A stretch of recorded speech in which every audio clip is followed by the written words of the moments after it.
Can my daughter or a translator attend my naturalization interview? Hi, I'm Jim Hacking, immigration lawyer practicing law throughout the United States out of our office here in St. Louis, Missouri.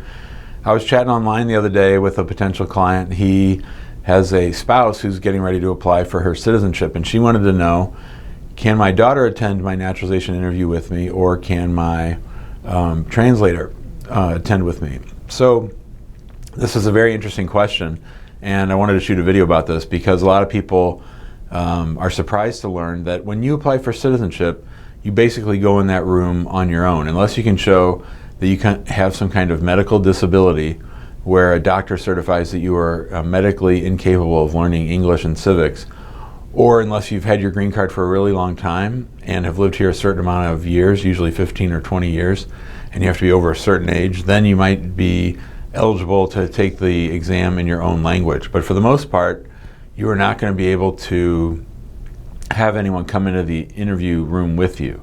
And so we've actually had people come to us in our office who've had their mom or their dad denied citizenship because they weren't allowed into the room.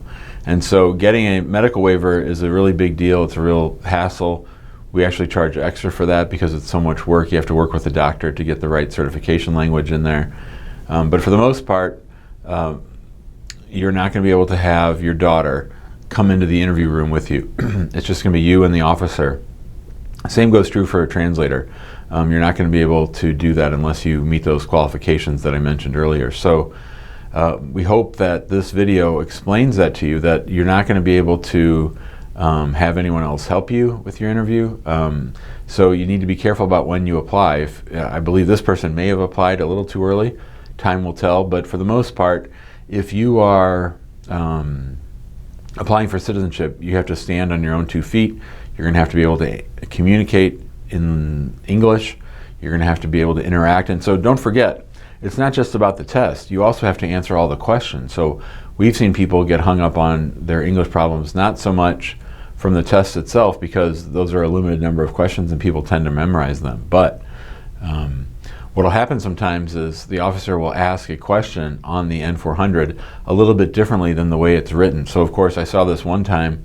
I had a client who had only been in the United States for a few years. Her English was not very strong. She was originally from Palestine, and the officer had a very deep Southern accent. And there's a question in there about, have you ever assisted anyone to enter the United States without legal permission? Or basically that's the question.